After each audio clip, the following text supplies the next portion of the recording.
बिस्मिल्लाहिर्रहमानिर्रहीम। अस्सलाम वालेकुम नाज़रीन, अवां ॾिसी रहिया हो स्पेशल ट्रांसमिशन। अॼु KTN 7 जी अॼु जी तारीख़ न सही सिंध लाइ पर सिंध समेत पूरी दुनिया लाइ ऐं कलम धड़ियुनि लाइ अॼु कारो ॾींहुं इन जे लाइ बि आहे त असांजी सथ जो साथी सीनियर साथी जहिड़ी रीति जेको आहे सो रोडनि ते सखर जे अंदरि जहिड़ी रीति अॼोके ॾींहं ते शहीद कयो वियो, उनजा कातिल अञा ताईं गिरफ़्तार छो नथी सघिया आहिनि, इहो पंहिंजी जॻह ते वॾो अहम सुवालु आहे। सुवालु आहे त शहीद जान मोहम्मद महर जा कातिल 1 साल गुज़रण जे बावजूदु पुलिस गिरफ़्तार छो न करे सघी आहे। छा वजूहात आहिनि, उहा वॾी अहम ॻाल्हि आहे ई आहे। पर इन सां गॾोगॾु इदारा पुलिस एॾी बेवसी छो पिया ॾेखारनि, उनजी वजूहात छा आहिनि। तया त सिंध जे अंदरि कलम धणी ॻोल्हे ॻोल्हे जहिड़ी रीति जेको आहे सो मारिया पिया वञनि, पर सिंध जे सहाफ़िन बिलख़ुसूस मां सम्झां थो त पाकिस्तान ऐं ख़ासि तौर ते अफ़गानिस्तान, वाना, वज़ीरिस्तान ऐं केतिरनि ई मुल्क ऐं दुनिया जे खिते में जिथे जंगूं हलनि पियूं, उतां खां वधीक सहाफ़ी जेको आहे सो पाकिस्तान जे अंदरि ऐं बिलख़ुसूस सिंध जे अंदरि शहीद कया विया आहिनि, मारिया विया आहिनि। पर जान मोहम्मद महर जो केस वाज़े तौर ते आया आहे, पर अञा ताईं कातिल गिरफ़्तार न थी सघिया आहिनि। गुज़िरता 1 साल खां सूबाई हुकूमत, वफ़ाक़ी हुकूमत ऐं केतिरा ई इदारा सदस्य जे वुरसा खे ऐं ख़ासि तौर ते कलम धणी जेके इन जिदोजहद में अॼु ॾींहं ताईं जुड़ियल आहिनि, उन्हनि खे वक़्तनि वक़्तनि आसरा ऐं दिलासा बि ॾिना पिया वञनि ऐं डेडलाइनूं जेके ॾिनियूं पियूं वञनि उहे वॾियूं अहम आहिनि। पोएं IG भी जेको आहे सो जॾहिं इहो वाक़ियो थियो हो, शहीद जान मोहम्मद खे शहीद कयो वियो हो, त उन बि चंद ॾींहंनि जी डेडलाइन ॾिनी हुई त असां तव्हांखे कातिल गिरफ़्तार करे ॾेखारींदासीं, ऐं उन खां पोइ अॼु ॾींहं ताईं उनजा कातिल गिरफ़्तार न थिया आहिनि। कातिल जी सुञाणप थी चुकी आहे ऐं इन सां गॾोगॾु कातिल अॼु बि कचे जे मुख़्तलिफ़ हंधनि ते मौजूदु आहिनि ऐं बेवसी आख़िर छो, इहा वॾी अहम ॻाल्हि आहे। सिंध समेत पूरे पाकिस्तान समेत पूरी दुनिया में जान मोहम्मद जो हिकिड़ो कदावर शख़्सियत, सहाफ़ती हिकिड़ो वॾो अहम नालो, हुन न सही सिंध पर सिंध समेत बढ़ंदड़ जेके बि मसइला हुया KTN ऐं कावश 7 सां जुड़ियल दुनिया ताईं पहुचाइण जी कोशिशि कई, चाहे उहे सिंध जे माण्हुनि सां, पांधीड़नि सां हुजनि या वुकला सां हुजनि या वरी सियासी धुरियुनि सां लाॻापियल जेके मसइला हुजनि, या सिंध जे पाणी जो मसइलो हुजे, सिंध जे हक़नि जो मसइलो हुजे, जान मोहम्मद महर हमेशह पंहिंजे कलम जे ज़रिए, पंहिंजे माइक जे ज़रिए, पंहिंजे TV चैनल जे ज़रिए दुनिया ताईं आवाज़ु पहुचाइण जी कोशिशि कई।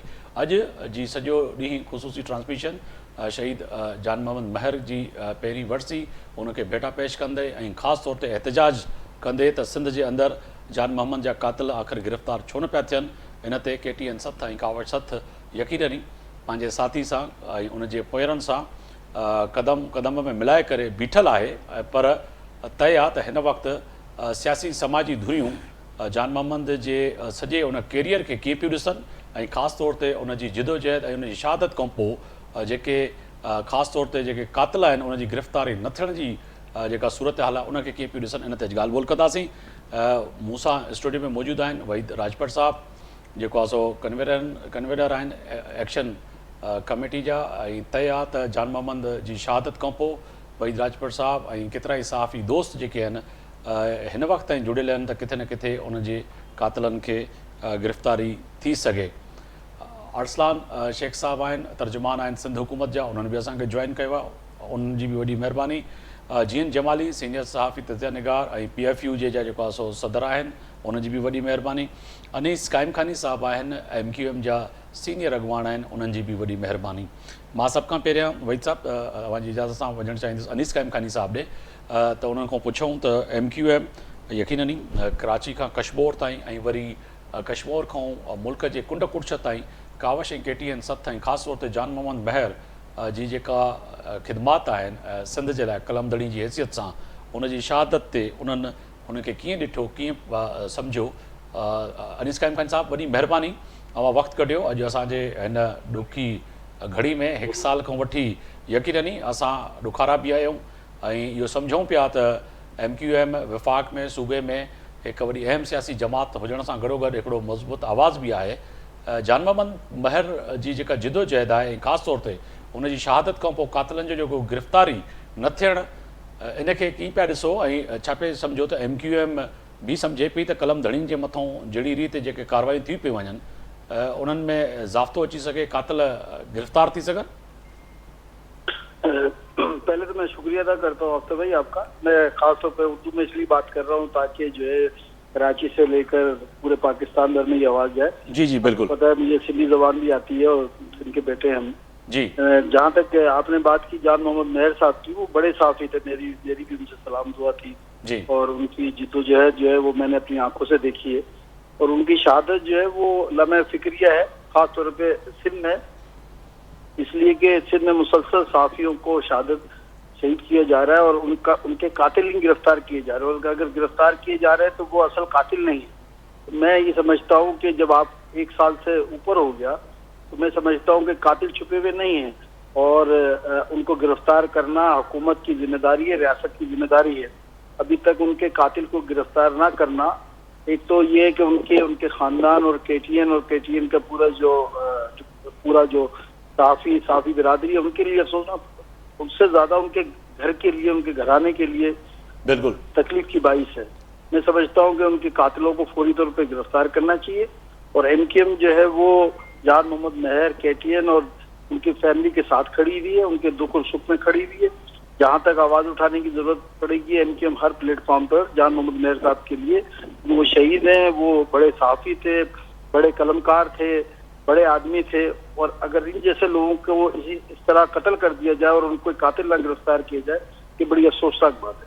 अनीस कायम खान साहब, आपकी जमात इस वक्त यकीनी तौर पर जो है मौजूद है पार्लियामेंट में, सिंध असम्बली में, सूबाई और वफाक में, सेनेट में। तो समझते हैं कि अब 1 साल गुजरने के बावजूद जो है वोकल आवाज़ है आपके एमएनएस की, एमपीएस की, अपोजिशन लीडर की, आप यकीनदानी कराएंगे कि आपकी सफ़ों से भी जान मोहम्मद मेहर की कातलों की कम से कम पार्लियामेंट के अंदर, सूबाई असम्बली के अंदर, सेनेट के अंदर ये डिमांड की जाए कि वफाकी और सूबाई हुकूमत कहीं ना कहीं उनके कातलों को गिरफ्तार करने में जो सुस्ती बढ़ती हुई है उस पर तेज़ी लाए और कातिल मौजूद भी है, वाज़े तौर पर उनकी गिरफ्तारी हो सके। जी अफ्तार, बिल्कुल, और ये हमारा फर्ज है। बल्कि और आप अभी मैं आपके प्लेटफॉर्म से ये बात कर रहा हूँ कि कौमी सूबाई असम्बली में, सिंध की सूबाई असम्बली में और वफाक में हमारे कौमी असम्बली के मेंबरान हैं, वो बाकायदा जान मोहम्मद मेहर साहब के हवाले से आवाज उठाएंगे। आप देखेंगे, आपको नजर आएगा, इसलिए कि जान मोहम्मद मेहर जैसे साफी रोज नहीं पैदा होते। ये बड़े बहादुर दिलेर साफी थे। अगर इस के कातिल नहीं पकड़े जाएंगे तो एक आम आदमी, जो सिंध का एक आम आदमी है, उसका क्या हशर हो। इतना मशहूर साहब, इतना बड़ा चैनल, आज तक 1 साल से ऊपर हो गया, उनके कातिल नहीं गिरफ्तार हो रहे।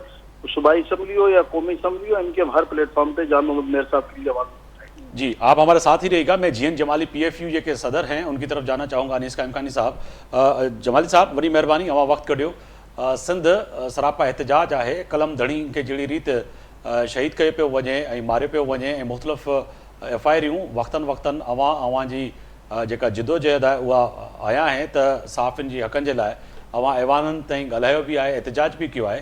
पर शहीद जान मोहम्मद मेहर जे जेको आहे सो क़त्ल खां पोइ, शहादत खां पोइ 1 साल गुज़रण जे बावजूदु कातिल गिरफ़्तार न थिया आहिनि। जमाली साहब साईं, इंतहाई अफ़सोसनाक अमल आहे इहो सिंध गवर्नमेंट जी। मां सम्झां थो त इहा सुस्ती, नाइली, कोताही न आहे, बल्कि उन्हनि जा जेको फ़र्ज़ु आहे जंहिंजे लाइ आवाम उन्हनि खे वोट ॾिए थो ऐं लगातार 15 सालनि खां पाकिस्तान पीपल्स पार्टी खे सिंध जो आवाम वोट ॾेई इक़्तिदार में खणी अचे पियो।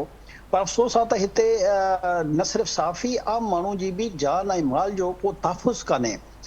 साफ़ी यकीनन बहादुर साफ़ी पंहिंजी आवाज़ जे ज़रिए, पंहिंजे कलम जे ज़रिए, पंहिंजे माइक जे ज़रिए, पंहिंजे कैमरे जे ज़रिए आवाम जे मसइलनि खे उजागर कंदो आहे ऐं उन जा मसइला हुक्मराननि ताईं पहुचाईंदो आहे त जीअं इहे ऐवान मज़लूम जो आवाज़ सम्झी करे उन खे हल कनि। पर बदकिस्मती सां असां गुज़िरियल 1 साल खां तहरीक हलाए रहिया आहियूं ऐं ही मां सम्झां थो त जान मोहम्मद मेहर जी इहा वाहिद तहरीक ई जेकी पूरो साल जारी रही आहे, जंहिंजो मक़सदु सिर्फ़ु इहो ई हुयो त जेके अवाम, जेके हुक्मरान पंहिंजी कननि में कपह विझी वेठा आहिनि, अखियुनि ते पटी ॿधी वेठा आहिनि, उन्हनि खे असां जाॻायूं त बाबा सिंध में ॻोल्हे ॻोल्हे मेन शहर में, यानी कि सखर को ॻोठ या को कचे जो इलाइक़ो कान हुयो, मेन शहर आहे सिंध जो, एॾो अहम शहर आहे, उन जे रोड ते जेको आहे उनखे क़त्ल कयो वियो आहे।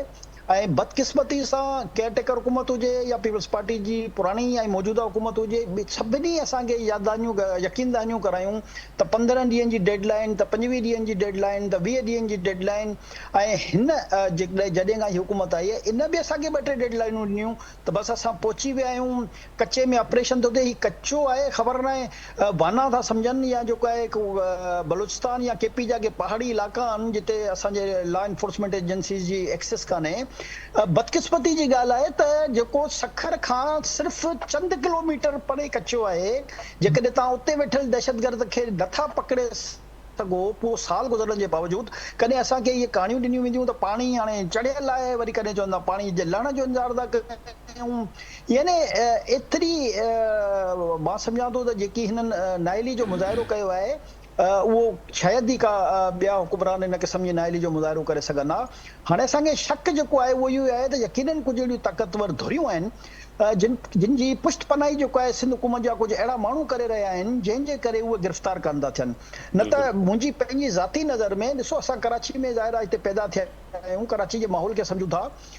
सिंध में जे कहिड़ी अहिड़ी कुंड कुर्छ आहे जंहिं जॻह ते कानून नाफ़िज़ कंदड़ इदारनि जा एहलकार नथा पहुची सघनि। यानी बदकिस्मती इहा आहे त हर दफ़े मगर बहानो बि अहिड़ो थो बणायो वञे ॼण कचे ऐं पके जो, त भई कचो बि तव्हांजी हुकुमरानी जे अंडर में आहे, पको बि तव्हांजी हुकुमरानी जे अंडर में आहे, पोइ छो नथा क़ातिल गिरफ़्तार थियनि। या हर दफ़े पुलिस असांखे इहो चवंदी त हाणे असां हुनजी ज़मीनुनि ते पहुची आहियूं, हुनजी जेके कचे जे डाकुनि जा जेके पुष्ट पनाही कंदड़ आहे उन्हनि जा घर साड़े छॾिया आहिनि, उनजा मिट माइट फलाणा फलाणा गिरफ़्तार करे छॾिया आहिनि।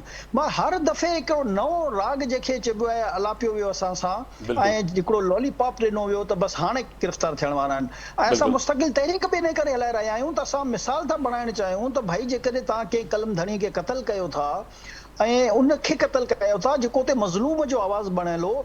सखर शहर में यकीनन लखे इंसान रहनि था, उन्हनि लखे इंसाननि जी आवाज़ बणजंदड़ साफ़ी खे तव्हां क़तल कयो था, तव्हां लखे माण्हुनि जी ज़बान बत्ती जी कोशिशि था कयो। त असां जी जेकी तहरीक आहे या जॉइंट एक्शन कमेटी जे तहत इंशाल्लाह जारी रहंदी है। PFU जे न सिर्फ़ कराची सिंध में इहा तहरीक हलाई हुई बल्कि पूरे मुल्क में हलाई। जवाल साहब, जॉइंट एक्शन कमेटी जी ॻाल्हि कई त वहीद राजपट साहब स्टूडियो में मौजूदु आहिनि, मां उन्हनि ॾे वञणु चाहींदुमि। वहीद राजपट साहब, तव्हां पहिरें ॾींहं खां वठी जीअं जमाली साहब चयो त सहाफ़ी सराफ़ा एहतजाज आहिनि ऐं कलम धणी इक़्तिदार धणी जेके बि अचनि, चाहे निगरान हुजनि या पोइ हुकूमत या मौजूदा हुकूमत, तव्हां सभिनी सां ॻाल्हियूं कयूं। तव्हां वॾे वज़ीर सां ॻाल्हि कई, तव्हां ॿिन्ही IG जेके बि बदिलिजा उन्हनि सां ॻाल्हि थी, तमामु SSP सां तव्हां जुड़ियल हो, तव्हां संदसि फैमिली सां तव्हां जुड़ियल हो। छा वजूहात आहिनि जेके क़ातिल आहिनि उहे गिरफ़्तार नथा थी सघनि? एॾा मथां आहिनि जेका जमाली साहब पिया ॻाल्हि कनि त हमेशह आसरो ऐं दिलासो ॾिनो वियो। मुगरी साहब, ही अॼु जेको आहे जेको असां कारो वहस पातो आहे जी, इहो इन जो ई अलामती तौर ते एहतजाज आहे। असां स्टूडियो में वरी एहतजाज रिकॉर्ड पिया करायूं जी, त कारियूं पटियूं बदल आहिनि समूरनि जेके असांजे समूर जेके स्टाफ एहतजाज सहाफ़ी जेके बि आहिनि, जेके सॼी सिंध में मुख्य तक़रीब आहे चक में रखियल जी, उन में बि जेको आहे समूरनि जेके सहाफ़ी आहिनि जेके ईंदा उहे बि एहतजाजनि तौर ते कारी पटियूं ॿधी करे ईंदा। ऐं हीअ जेको आहे जानमोहन महर जमाली साहब ॻाल्हायो, विच शहर में रेड ज़ोन सम्झो सखर जो, जेको SSP ऑफिस जे साम्हूं ऑफिस खां जेको आहे फ़र्ज़ सरअंजाम ॾेई करे घर रवानो थी रहियो, हुन ते अटैक थियो जी। हिन वक़्त ताईं जंहिं बि हुक्मरान सां ॻाल्हायो उहा क़ातिल त गिरफ़्तार थिया आहिनि, उहा क़ातिल न, हिन वक़्त ताईं सिर्फ़ु सहूलियतकार गिरफ़्तार थिया आहिनि। काल्ह बि जेको पुलिस जेको असांजी मुख्य तक़रीब आहे, एहतजाजी जलसो आहे, उनखे सम्झो त काउंटर करण लाइ त उहा असां माण्हू ॿधो आहे।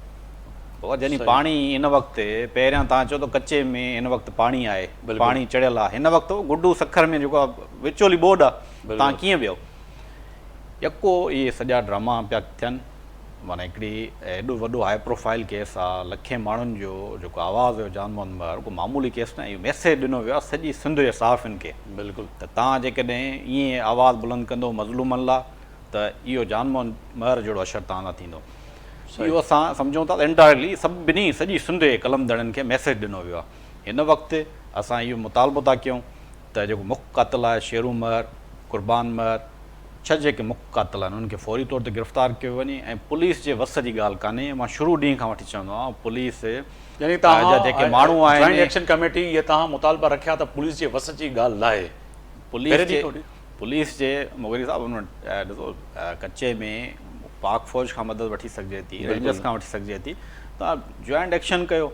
उहो हिन वक़्त ताईं थिए नथो। 15 ॾींहं पाणी मथे चढ़ी वियो आहे, कंहिं महिल पाणी लहे थो, रोज़ माना नवां कहाणियूं आहिनि। जीअं ॿार खे न ॿुधाइबो आहे कचे पेरे जे जेको आहे ॿार खे अथवा हीअ जेको आहे सबक़ु पढ़ाइबो आहे, उनखे बि हिन वक़्तु हाणे असांखे सबक़ु यादि थी वियो आहे। जेके कूड़ा दिलासा ॾेई जेके पुलिस हिन वक़्त ताईं होम मिनिस्टर जेको निगरान जो हुयो आरएस नवाज़ साहब, हुन चयो 15 ॾींहंनि में समूरा असांजे प्रोग्राम में, मुंहिंजे प्रोग्राम में बि आरएस नवाज़ साहब, IG जेको राजा रफ़त मुख्तियार साहब हुयो, गुलाम नबी मेमन साहब जेको हाणे मौजूदु IG आहे, ज़िया लंजार साहब जेको होम मिनिस्टर आहे, हुन चयो त 15 ॾींहंनि में प्रिया कुमारी ऐं जानमोहन महर जा जेको कातिल जेको आहे गिरफ़्तार थींदा, प्रिया कुमारी जेको आहे बाज़ियाब थींदी। किथे आहे प्रिया कुमारी, किथे आहे जानमोहन जा जेके कातिल आहिनि, किथे आहिनि, सभु ख़बर आहे। 3 किलोमीटर पने अकिल खां पहिरियां कादराणी जतोइन वटि वेठो, हाणे जेको आहे महरनि वटि अची हुन पनाह वरिती आहे। कल्ह जेको आहे छापो हणी करे त उहा हिकिड़ो जतो ई गिरफ़्तार कयो वियो आहे। हिन वक़्तु उहो महरनि वटि वेठो आहे। इहा त असांखे साफ़ हिनखे ख़बर आहे किथे पनाह वरिती वेठो आहे। बिल्कुलु पुलिस जेको आहे सिर्फ़ु काउंटर करण लाइ, प्रेशर घटाइण लाइ, त उहा हाणे हिकिड़ो एतिरा जलसो थियणु पियो वञे, साफ़ हिन जो सॼी सिंध जा साफ़ गॾु थींदा, करारदातूं हिन असांजे ख़िलाफ़ु जेको आहे उहो पास थींदियूं। इन करे हुनखे काउंटर करण लाइ उहा ऑपरेशन कयोसीं असां। जेको आहे हुनजो सहूलियतकार गिरफ़्तार कयो। शेरू महर भॼी वियो। उहा काॾे भॼी वियो? उनखे जेको आहे सखर खां सॼी सप्लाई पई थिए, खाद खुराक दवाउनि जी ट्रांसपोर्ट जेको आहे उनखे मुहैया थी थिए, ॿेड़ियुनि ज़रिए अचनि था शहर में, इलाज कराए हलिया था वञनि। सॼी जेको आहे उहो साफ़ हिनखे ख़बर आहे, पुलिस खे ख़बर न आहे। उहो पोइ रिज़ाइन कयो। असांजो जेको मुतालबो हुयो त सिंगार मलक जेको SSP आहे सखर जो, उनखे तव्हां जेको आहे डिपार्टमेंटल एक्शन खणो। उन कोताही कई, गफ़लत जो मुज़ाहिरो कयो, केस ख़राबु करण जी कोशिशि कई, उनजे ख़िलाफ़ु जेको एक्शन मुगरी साहब अञा ताईं कोन थियो। असांजो वारसनि खे रेंजर्स जो जेको आहे माना जेको आहे तहफ़ुज़ फ़राहम कयो, उन रेंजर्स जा जेके एहलकार हुजनि, उहो अञा ताईं उनखे विटनेस ईअं था घुमंदा अथनि। असांजो जेको अनस गांगरो आहे सखर जो रिपोर्टर, उहो उन में मशीर आहे। उनखे हिकिड़ो बि गार्ड कोन्हे। जेकी माना केस जो विटनेस हूंदो आहे उहो इम्पॉर्टेंट हूंदो आहे। जेकॾहिं विटनेस हटी वियो, ख़ुदा न ख़ास्ता कुझु हुनखे थी वियो, त केस सॼो लुड़ी वियो असांजो।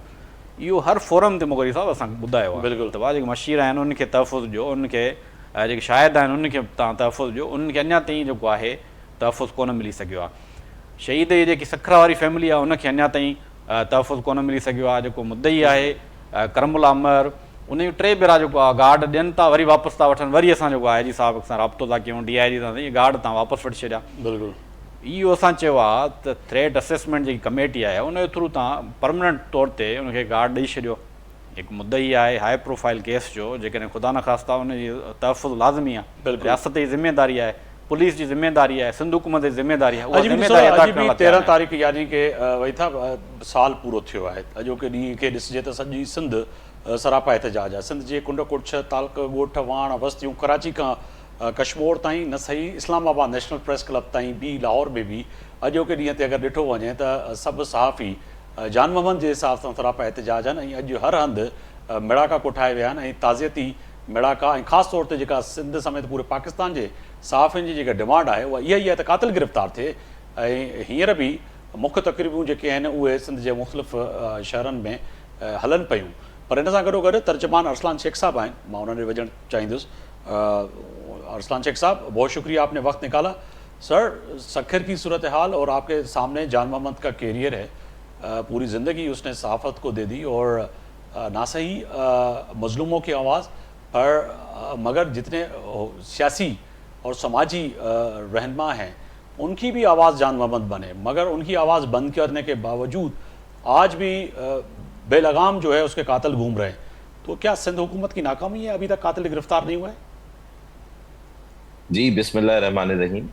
मैं सबसे पहले तो सलाम पेश करता हूँ आप सबको। और जिस तरीके से आपने कहा कि जान मोहम्मद महर साहब जो हमेशा माशरे की आवाज़ उठाते रहे, मुख्तलिफ शोबे से ताल्लुक़ रखने वालों लोगों की आवाज़ उठाते रहे, तो जिस तरीके से आप सहाफ़ी हजरात इस बात को कर रहे हैं, तो मुख्तलिफ प्लेटफॉर्म्स पे हमने हमेशा यही कहा है कि ये जान मोहम्मद महर साहब का कत्ल नहीं है, ये कत्ल पूरे माशरे का कत्ल है। माशरे के अंदर अगर इस तरीके के जो लोग हैं जिस इस तरह की क्राइम्स में इन्वॉल्व होंगे और अगर उनको कैफ़रे किरदार तक नहीं पहुंचाया जाएगा, तो मैं समझता हूँ बिल्कुल ये फेलियर के ज़ुमरे में आएगा, इसमें कोई दो राय नहीं है।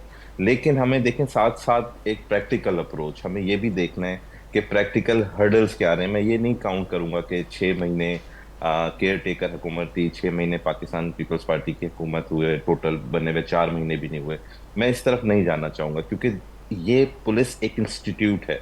एक इंस्टीट्यूट की रिस्पॉन्सिबिलिटी है कि लॉ एंड ऑर्डर को कंट्रोल करना, इस तरह के जो आपके क्रिमिनल्स हैं, ऑफेंडर्स हैं, उनको कैफरे किरदार तक पहुंचाना। लेकिन इसमें साथ साथ देखें, एक बहुत बड़ा इशू है, एक प्रैक्टिकल हर्डल ये जरूर है कि जो सिंध की सराउंडिंग एरियाज हैं, ये आज से नहीं है, जब से सिंध है, अगर आप मोहम्मद बिन कासिम के ज़माने से चले जाएं तो ये कच्चे के इस तरीके के इश्यूज आप हिस्ट्री में पढ़ें तब से हैं।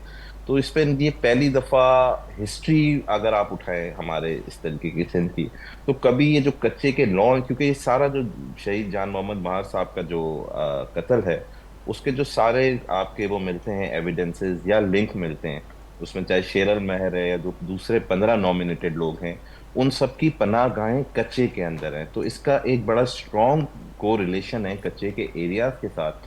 और आप देखें, आज से ज्यादा पुरानी नहीं, मैं 1.5-2 महीने पुरानी बात कर रहा हूँ कि प्रेसिडेंट ऑफ पाकिस्तान और ऑल लॉ इन्फोर्समेंट एजेंसीज, जिसमें पाक फोर्सेस की, आर्मी के भी थे, आपकी इंटेलिजेंस एजेंसीज भी थी, रेंजर्स भी थी, तो एक पूरा जिगलाए अमल बनाया जा रहा है ताकि ये जो इश्यूज, प्रैक्टिकल इश्यूज आ रहे हैं, देखें पुलिस के नौजवान भी शहीद हो रहे हैं। और मिसबा, मैं दूर की, मैं सिर्फ कल की अगर बात करूं, तो कल शिकारपुर के कच्चे के एरिया के अंदर शाहबेलों में देखें एक ऑपरेशन हुआ, बेशक सैलाब के दौरान भी हुआ, और एक जो बहुत इंपॉर्टेंट उसके अंदर सुरंग है, जिसका नाम इनकी तरफ से ही हम प्रोवाइड किया गया पुलिस की तरफ लोगों को जो रिलेटिव्स थे, कि he is one of the key persons कि जहाँ पे ये पनाह गाहें, तो उसको कुर्सी जतोई को अरेस्ट किया गया, अंडर इंटेरोगेशन है। और काफ में एसएसपी साहब से, हमारे सक्खर के या डीआईजी साहब से, इन सब से इसमें लिंक कोऑर्डिनेशन में हूँ, ऐसा नहीं है। तो they are doing their best, और ये हम सबका इम्तिहान है और ये हम सबका फर्ज है। और अभी हमारे यहाँ पे एक साफी भाई ने कहा कि हमें पता है कि वो कहाँ पे बैठे हैं जो मेन कातिल हैं, अगर अगर ऐसी कोई बात है तो मैं तो 24 घंटे राब्ते के अंदर होता हूँ। सर वहीद राजभर साहब ने कहा कि कहाँ बैठे हुए हैं, ये वहीद साहब नहीं, मगर उसके साथ साथ तमाम, जब सहाफ़ी पहुंच सकता है, जब उसके सोर्सेस पहुंच सकते हैं, तो हम तो समझते हैं कि हुकूमत के सोर्सेस, इदारों के सोर्सेस तो हमसे ज़्यादा तेज़ होने चाहिए और वहाँ तक पहुंचना चाहिए। सोर्सेस तक पहुंचना, लेकिन फिर उसके बाद देखें ना, कच्चे की ये ऐसे नहीं है, एक बिल्डिंग नहीं है, ये थाउजेंड्स ऑफ किलोमीटर्स की लेंथ के ऊपर ये कच्चे एरिया आज के नहीं 100 साल पुराने बने हुए हैं। तो वहां पे पुलिस का पहुंचना, लेकिन उस टाइमली पहुंचना, उसको रेस्ट करना, इस ओपन एरियाज के अंदर अपनी जानों का नजराना देना, मैं इनकी इस बात से बिल्कुल इत्तेफाक करता हूँ कि this is the responsibility of state. ठीक है, ये किसी और की जिम्मेदारी नहीं है, ये हुकूमत की जिम्मेदारी है।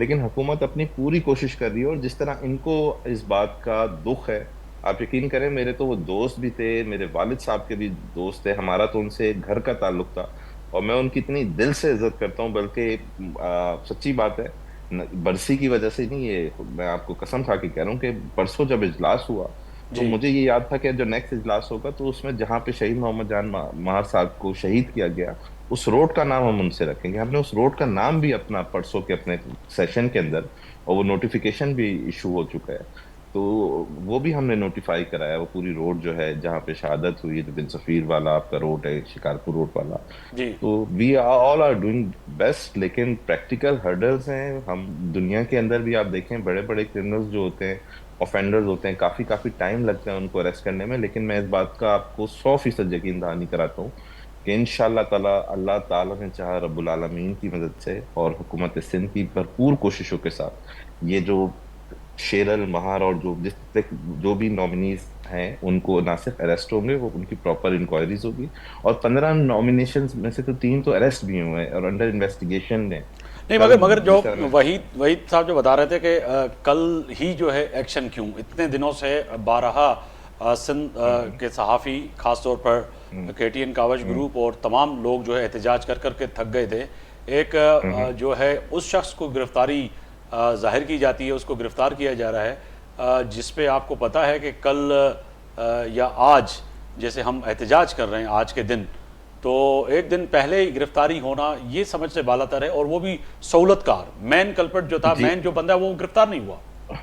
जी बिल्कुल, ये मेरा भी जो आपका सवाल है, जिस तरह मैंने कहा कि ये शहीद जान मोहम्मद महार साहब का कत्ल हमारा अपना कत्ल है, हमारे माशरे का कत्ल है। जो सवाल आपका है, यही लॉ इन्फोर्समेंट एजेंसीज के जो कंसर्न लोग हैं, कल मेरा उनसे यही जो एग्जैक्ट सवाल आपका था, तो उन्होंने मुझे यही कहा कि सर इसके अंदर बहुत सारी चीजें ऐसी हैं कि जिसको हम ओपन नहीं कर सकते। ये जो अगर हमने आज ऑपरेशन किया है तो इसकी जो आपने इन्होंने जो बंदे पीछे लगाए हुए थे या जिन्होंने इनकी इंफॉर्मेशन दी या जो उसके लिए अरेंजमेंट्स किए कि टू 30 डेज के अगर, लेकिन अगर हम ये चीज पहले बताते कि ये हम करने जा रहे हैं या हम एक दिन पहले बताते तो वो 30 दिन की एफर्ट्स भी जाया ठीक होती। है, मैं तो वहीद मेरी साहब कल भी वहीद साहब भी कुछ सवाल रखना चाह रहे हैं आपके सामने, क्योंकि सर जी सर अरसलान साहब, ये देखिए ना, इस वक्त जो है 1 साल होने वाला है। पहले भी अभी जो जैसे आपने कहा कि चीज़ें हम डिस्कस नहीं कर सकते प्रोग्राम में, लेकिन ये चीज़ें ऐसी हैं जो हम शेयर नहीं कर सकते। लेकिन ये मसला है कि भाई पहले भी हमारी जब निगरान चीफ मिनिस्टर साहब से मुलाकात हुई, उसमें भी ये तय हुआ कि यहाँ एक्शन होगा, यहाँ नहीं होगा। यहाँ पे तय हुआ कि एक्शन नहीं होगा, वहीं पे वही एक्शन हुआ जिससे शेर उमर जो है वो फ़रार हो गया।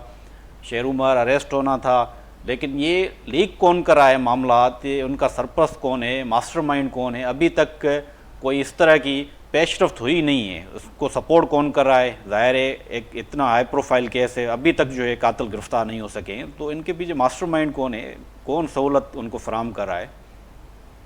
सर देखें राजपर साहब, आप सीनियर जर्नलिस्ट हैं माशाल्लाह, लेकिन आप इस चीज़ को एक अच्छी तरह समझ रहे हैं कि ये जो डकैतों का, धारेलों का, ये पूरी एक माफिया है, ठीक है। ये पूरा एक बिजनेस ग्रुप है इनका। ये कोई इस तरह नहीं है कि एक इंडिविजुअल है और इससे पूरा सिंध सफ़र कर रहा है, तमाम लोग सफ़र कर रहे हैं। बल्कि मैं तो आपसे यही रिक्वेस्ट करूंगा, जो जान मोहम्मद साहब के भाई हैं, कजन हैं, आप उनसे पूछें। मैं तो उनसे कांस्टेंट कोऑर्डिनेशन में होता हूँ, राब्ते में होता हूँ। कोई आप समझते हैं कि स्ट्रेटेजी बेहतर की जा सकती है तो we can sit with the police, हम उनके साथ बात कर सकते हैं। अगर आपके कोई रिजर्वेशंस हैं कि ये स्टेप्स हैं जो पुलिस को अकॉर्डिंग टू द प्रोटोकॉल्स या बेहतर कारकर्दगी के लिए लेने चाहिए और वो नहीं ले रहे, लेकिन वो जाहिर बात है वो चीज़ें ऑन रिकॉर्ड तो नहीं हो सकती हैं, टीवी पे नहीं हो सकती हैं। लेकिन अगर आप जाएंगे तो इसमें चाहे होम मिनिस्टर है या जीआईटी आपकी बनी हुई है, लेकिन क्योंकि जो कंसर्न है वो तो हमारी लोकल पुलिस ही है, लोकल हमारे सक्खर के एसएसपी। अरसलान साहब देखें ना, जैसे जान मोहम्मद महर का भाई मीटिंग हुई, आबिद बलोच साहब तब एसएसपी थे, उन्होंने कहा कि वो जो अक्यूज्ड हैं वो कह रहे हैं कि भाई आप भी लोग पेश करें और वो जो है शेर उमर भी पेश होने के लिए। ये एसएसपी सतह के अफसर को इस तरह की बातें करना मुनासिब नहीं है। तो मैं तो अभी बहुत सारी चीज़ें हैं जो यहाँ पे टीवी प्रोग्राम में नहीं कर सकते हम। तो इस तरह की जो है वो पुलिस की तरफ से रेस्पॉन्स आ रहा है। ऐसी सर अगर कोई बात हुई है तो बिल्कुल हम उसको कंडेम करते हैं। गैर मुनासिब बात है, गैर मुनासिब मैं समझता हूँ कि ये एक रवैया है। एक प्रोफेशनल ऑफिसर्स को ऐसा नहीं करना चाहिए। लेकिन इस वक्त जो सिटिंग आपके एसएसपी हैं अमजद शेख साहब, ये पहले भी सक्खर के अंदर रह के गए और अल्हम्दुलिल्लाह इनकी जो परफॉर्मेंस है या इनकी जो रिजल्ट्स ओरिएंटेड अप्रोच है वो बहुत पॉजिटिव रही है। और दोनों केसेस पे मैं इनके साथ कंटिन्यूस राब्ते में हूँ, क्योंकि दोनों हमारे लिए एक चैलेंज भी हैं और हमारे माशरे के लिए एक इम्पॉर्टेंट भी है। एक तरफ वो माइनॉरिटी बच्ची का है जो हमारी प्रिया कुमारी है, दूसरी तरफ ये जो हमारे शहीद जान मोहम्मद महर साहब का है। लेकिन मैं आपको देखें, इंसान को कोशिश करनी चाहिए कि बात सच्ची करे। सच बात ये है कि हम एक थर्ड वर्ल्ड कंट्री में रहते हैं, हम डेवलप कंट्री नहीं है, वो रिसोर्सेज नहीं है, वो चीज़ें जो दुनिया के पास हैं, या वो कैमराज या वो वेपन्स या ह्यूमन रिसोर्स या वो इंटेलिजेंस टेक्नोलॉजी उस एंड पर नहीं है। मैं आपको एक छोटी सी मिसाल दूं, इसका उससे कोई लिंक तो नहीं बनता, लेकिन बीबी आसफा भुट्टो आई थी तो मेरा अपना मोबाइल जो है वो जेब से निकल गया। मैंने कोशिश की 3 महीने, लेकिन वो अभी आज तक मुझे नहीं मिल पाया। तो हम एक्सपेक्ट करते हैं कि बहुत ज़्यादा हमारे जो रिजल्ट्स हों वो अच्छे हों, पॉजिटिव हों, लेकिन हकीकत ये है कि पुलिस की भी मैं समझता हूँ लिमिटेशंस हैं। लेकिन जिस तरह आपने कहा रेंजर्स, आर्म फोर्सेस, तो आज से 1.5 महीना पहले इन्हीं इश्यूज को, क्योंकि ये इस सबके ताने बाने कच्चे और इन डाकुओं और इन धाड़ेलों के इन्हीं इश्यूज से करते हैं। तो आपने देखा उसमें प्रेसिडेंट साहब खुद आए, उन्होंने मीटिंग की, एंड वन ऑफ द उसका जो मेजर एस्पेक्ट का तमाम डिस्कशन में उसमें शहीद जान मोहम्मद महर साहब का भी था। बिल्कुल। तो ऐसा नहीं है कि हुकूमत या पीपल्स पार्टी या पुलिस या माशरा इसके लिए नहीं कर रहे हैं। हर कोई अपनी तरफ से पूरी यानी कि दुआ भी करता है और कोशिश भी मैं समझ रहा हूँ कि बहुत बेहतर तरीके से हो रही है। अनीस कायम खानी साहब भी हमारे साथ मौजूद हैं। सर मैं उनकी तरफ जाना चाहूँगा। अनीस कायम खानी साहब, अरसलान शेख साहब जो तर्जुमान सिंध हुकूमत है उनकी आपने बातें सुनी। कराची के हालात हों, सक्खर के हो, दादू के, लाड़काना के हो, तो तमाम जितने लोग शहर हैं वो आप समझते हैं कि वाकई जो इस वक्त सिंध हुकूमत कह रही है। अच्छा जमाल साहब मावान इंदुस वाक़ई सम्झो पिया त अरसलान शेख साहब जेका हिन महिल असांजी खे दिलजाए ॾिए पियो ऐं जेका ॻाल्हि कनि पिया त किथे न किथे जेके असांजा रिसोर्सिस आहिनि उहे उन मुल्कनि जहिड़ा न आहिनि जिथे तरक़ी याफ़्ता मुल्कनि में क्राइम सीन खे कवर कयो वेंदो आहे ऐं उते जल्द अज़ जल्द रिज़ल्ट मिलंदी आहे। असां वटि जेके हालात आहिनि उहे इंतिहाई ख़राबु आहिनि, चाहे असांजे सिंध पुलिस जा हुजनि या सूबाई हुकूमत जा हुजनि। लॻे ईअं पियो त वाक़ई हिन वक़्तु किथे न किथे असां हालात जी वजह सां मजबूर न त कातिल एॾो परे न आहिनि। जमाली साहब साईं अरसलान शेख साहब ज़ाहिर आहे तर्जुमान आहे सिंध गवर्नमेंट जो ऐं ॻाल्हि जेको आहे उहा पंहिंजी हुकूमत जे हवाले सां ज़रूरु करे थो, पर मां साईं जन खे चवणु चाहींदुसि त जेकॾहिं पुलिस जेको आहे या डीज़ल जी चोरी या गुटके जी सप्लाई, जुए जे अॾा, इहे पेट्रोल जी गैर क़ानूनी सप्लाई, ज़मीनुनि ते कब्ज़ा ऐं जेके वॾेरनि जा जेके इहे वाठा बणिजी घुमनि था, जेकॾहिं पुलिस जा ऑफिसर ऐं एहलकार जेके आहिनि उहे प्रॉपर पंहिंजा फ़राइज़ अंजाम ॾियनि त मां नथो सम्झां त सिंध जो को बि इलाइक़ो कराची खां वठी कश्मीर ताईं का अहिड़ी जॻह न हूंदी जिते law and order proper manage न थी सघे। छो जो जेकॾहिं तव्हां ॾिसो जॾहिं ऑपरेशन तव्हांखे यादि हूंदो जॾहिं 92 जो ऑपरेशन थियो हुयो त उन में न सिर्फ़ु कराची बल्कि सॼी सिंध में जिते जिते इहे धाड़ेल हुया इन्हनि जो सफ़ायो कयो वियो हुयो। मसइलो आहे नियत जो, मसइलो आहे त जेके असांजा मक़ामी वॾेरा आहिनि जेसिताणी उन्हनि खे लगाम न ॾिनो वेंदो त इहे आख़िर इहे धाड़ेलनि खे एतिरी अप्रोच आहे जो हू कचे खां बाआसानी पके में अचनि था ऐं माण्हुनि खे अगवा था करे वञनि, माण्हुनि खे क़तल करे था वञनि। पर अफ़सोस त जेके लॉ एनफोर्समेंट एजेंसी जेकी रियासत आहे, जेके अरबे रुपया उन्हनि जो बजट था, उन्हनि जी पुलिस जो बजट त तव्हां खणी ॾिसो न त अरबे रुपए जो बजट आहे, यानी इन्हनि वटि उहो रिसोर्स न आहे जो ही कचे में वञी ऐं धाड़ेलनि जो सफ़ायो करे सघनि। त मां इतफ़ाक़ कान थो कयां अरसलान शेख साहब जी हिन ॻाल्हि सां। असां चऊं था त जेकॾहिं नियत हुजे ऐं गैर जानबदार क़िस्म जी पुलिस ऑफिसर्स मुख़्तलिफ़ जॻहनि ते लॻल हुजनि, जेके वाठागिरियुनि खां निकिरनि, जेके वॾेरनि जी चमचागिरियुनि खां निकिरनि, जेके उन्हनि खे प्रोटोकॉल ॾियण जे बजाए अवाम जी ज़िंदगी जी तहफ़ुज़ जे लाइ पंहिंजा फ़राइज़ अंजाम ॾियनि, जेके पंहिंजे फ़र्ज़नि खे सम्झनि त आख़िर हुननि जे जिस्म ते जेकी इहा वर्दी आहे उहा कहिड़े मक़सद लाइ आहे। उहा हिकु तमामु वॾो मक़सदु आहे। उहो मक़सदु इहो आहे त तव्हांखे इंसाननि जी हिफ़ाज़त करणी आहे। असां हिन वक़्तु जान मोहम्मद महरला त ज़ाहिर आहे ॾुखायल आहियूं त ॻाल्हि कयूं था, पर असां सॼी सिंध जे हर इंसान जेको बि हिन में रहे थो, चाहे उहो मुस्लमान आहे गैर मुस्लिम आहे, इंसान हिकु इस्लाम में चवंदा त हिकु इंसान जो क़त्ल पूरी इंसानियत जे क़त्ल जे मुतरादिफ़ आहे। ऐं हिते रोज़ जी बुनियाद ते इंसाननि खे क़त्ल कयो वञे थो, यानी रोज़ इंसानियत जो क़त्ल कयो वञे थो। पर लॉ एनफोर्स एजेंसी इहे ई बहाना जेके आहिनि त असां वटि रिसोर्सिस घटि आहिनि, असां वटि हीअ शइ घटि आहे। तव्हांखे यादि हूंदो कुझु अर्सो अॻु में ख़ैरपुर में जेको आहे एतिरो क्राइम थींदो हुयो, पर रुॻो हिकिड़ो SSP उते तैनात थियो, उन खां पोइ ख़ैरपुर में 0% क्राइम रेट थी वियो। त हीअ इन क़िस्म जा जेकॾहिं मुनासिब ऑफिसर जेके दयानतदार हुजनि, जेके बहादुर हुजनि, जेके फ़र्ज़ शनास हुजनि, मेरिट ते जेकॾहिं लॻाइण जो सिलसिलो शुरू कनि त मां सम्झां थो सिंध जो 70-80% मसइलो हल थी वेंदो।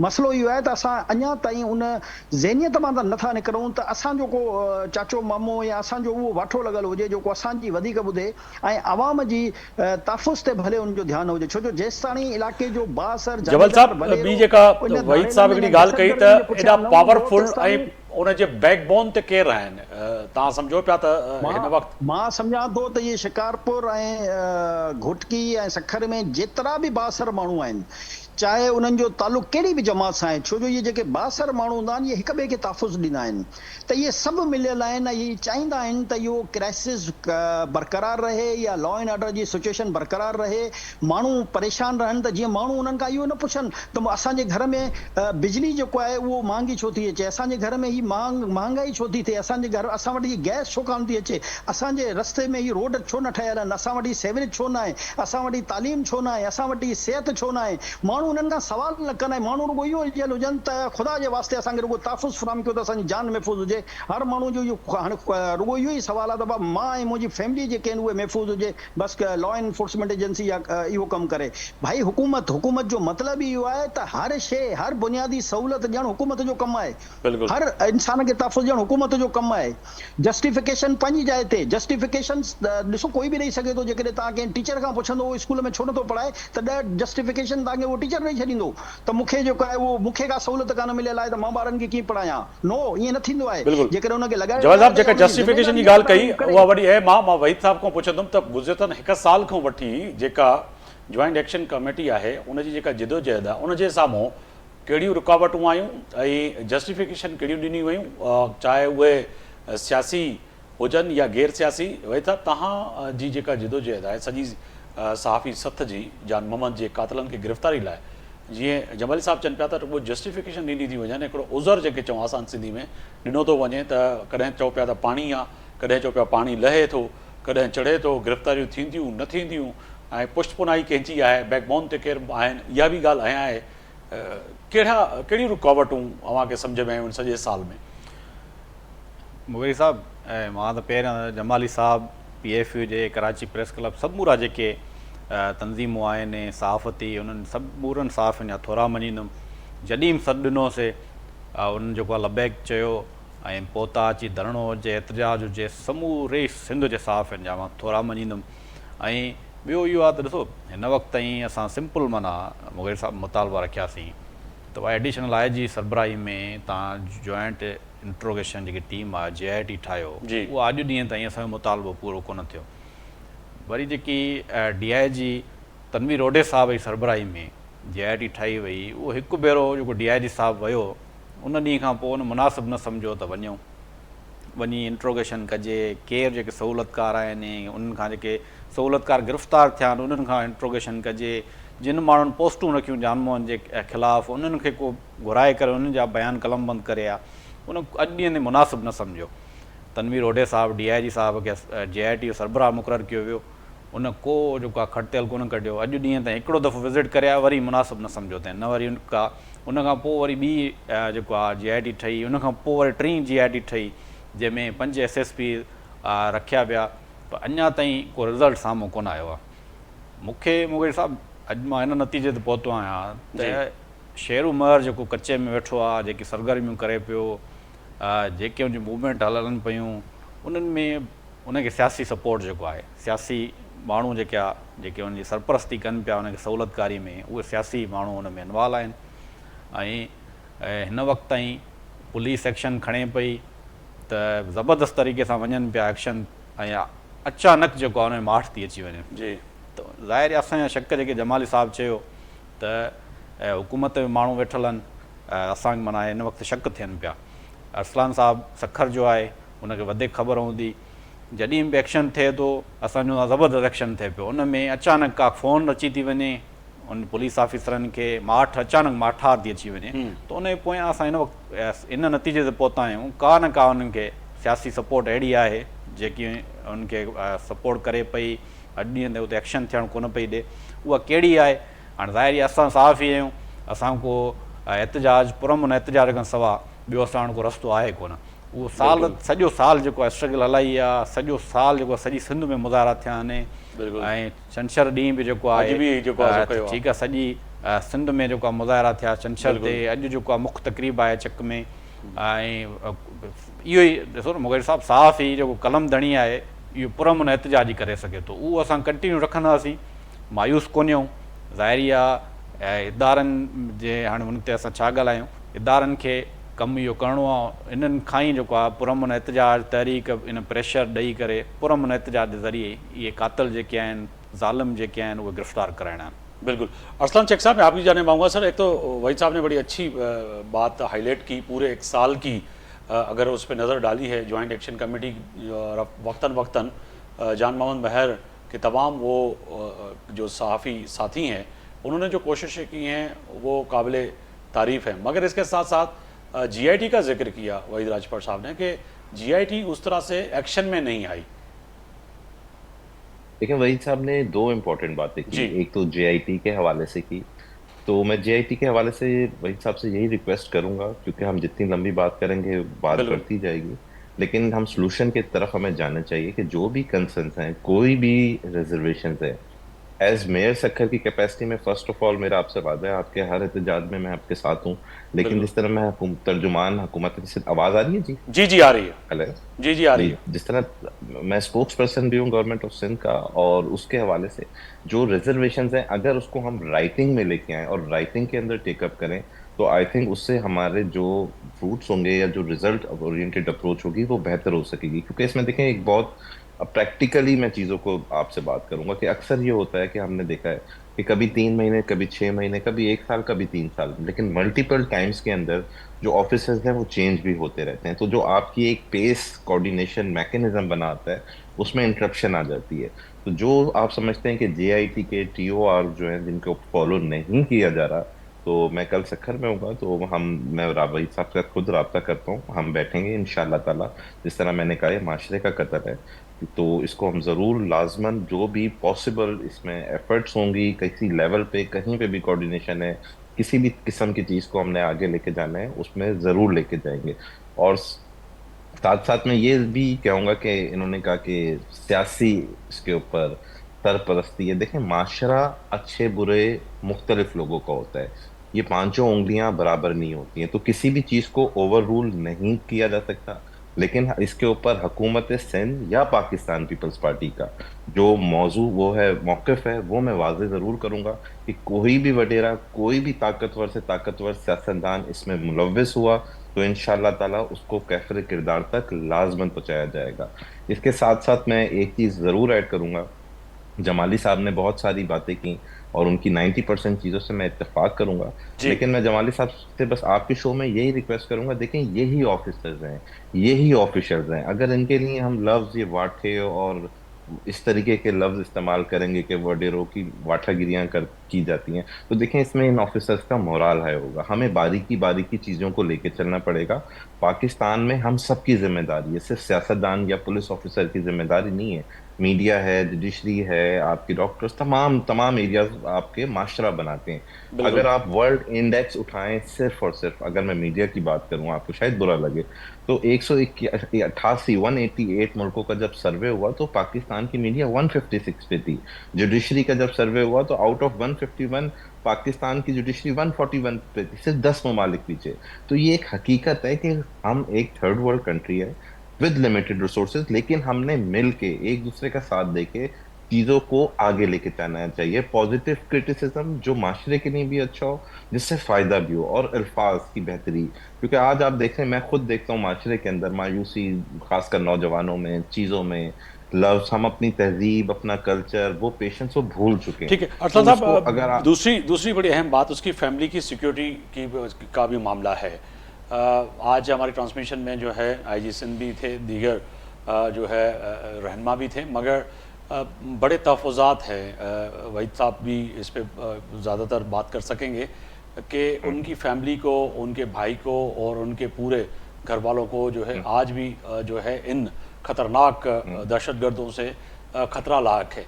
उसके लिए समझते हैं कि वाकई कोई सिंध हुकूमत कोई ऐसा एक्शन करे, कोई उनको तहफ़्फ़ुज़ मिल सके और मज़ीद उसमें जो है उनको अपने आप को गैर महफूज ना समझें वो सक्खर में ख़ास तौर पर। जी बिल्कुल, ये इसमें कोई दो राय नहीं है। मैं 100% वही साहब की बात से इत्तेफाक करता हूँ। ये स्टेट की जिम्मेदारी है, ना कि तहफ़्फ़ुज़ फराहम करना चाहिए, बल्कि इस तरह की कोई रिजर्वेशन है तो उसके ऊपर कांस्टेंट और कंटिन्यूस मीटिंग्स करने चाहिए। जी और जिस तरह मेरी परसों भी बात हुई थी, कल भी मेरी बात हुई थी महार साहब के भाई से, कजन से, तो लेकिन मुझे उस तरह की कोई मेरे नॉलेज में बात नहीं डाली। लेकिन मैं अरसलान साहब, रिपीट ये करूंगा अरसलान साहब कि देखें, ये एक तो डीआईजी साहब जो अमीन खोसो साहब थे, उनको थ्रेट असेसमेंट कमेटी के लिए उससे जो अप्रूवल से सिक्योरिटी मुहैया करने के लिए राजा रिफत मुख्तियार साहब जी। ने फॉरवर्ड की थी दरख्वास्त, वो अभी तक वहीं पेंडिंग पड़ी हुई है। करमुल्लाह देखें, महर, जो उनकी फैमिली। थ्रेट असेसमेंट कमेटीज होती हैं वो दो सतह के ऊपर होती हैं, एक आपकी सिंध लेवल पे, सॉरी 3, एक डिविजन और एक डिस्ट्रिक्ट। तो डीआईजी जो होते हैं वो उसके सिर्फ मेंबर्स होते ठीक है। हैं, लेकिन जो it is headed by the concern commissioner, concern deputy commissioner, and in case of province by the chief secretary. तो आपकी जो ये रिक्वेस्ट पेंडिंग्स हैं, आप वो मैं कह रहा हूँ आप बताएं, ये तो हमारा बिल्कुल, ये कल लाजमी है। वहीद साहब और पूरे जो हमारे साथी है वो बैठेंगे, इस पे बात भी करेंगे। वक्त की कमी है, आपने वक्त निकाला, बहुत शुक्रिया अरसलान शेख साहब। अवां वक्त कढियो असांजे लाइ, असांजा जिन स्पेशल ट्रांसमिशन में शरीक थियो ऐं ख़ासि तौर ते शहीद जान मोहम्मद महर जी जेको आहे सो ज़िंदगी ऐं उन सां लाहक जेके अॼु ॾींहं ताईं इशू आहिनि उन ते ॻाल्हायो। वही साहब अवां जी वॾी महिरबानी, जीअं जमाली साहब अवां जी वॾी महिरबानी, अनीस काइम खानी साहब जी महिरबानी। ट्रांसमिशन जो सिलसिलो जारी आहे ऐं ख़ासि तौर ते अॼु सिंध समेत पूरे पाकिस्तान में अॼु भेटा पेश कई पई वञे शहीद जान मोहम्मद महर खे ऐं उन जा क़ातिल अॼु ॾींहं ताईं जेके गिरफ़्तार न थिया आहिनि उन ते सिंध सरापा एहतिजाज आहे ऐं इहा ट्रांसमिशन जो सिलसिलो जारी रहंदो। आफ्ताब मूरी खे इजाज़त ॾींदा। अल्लाह हाफ़िज़।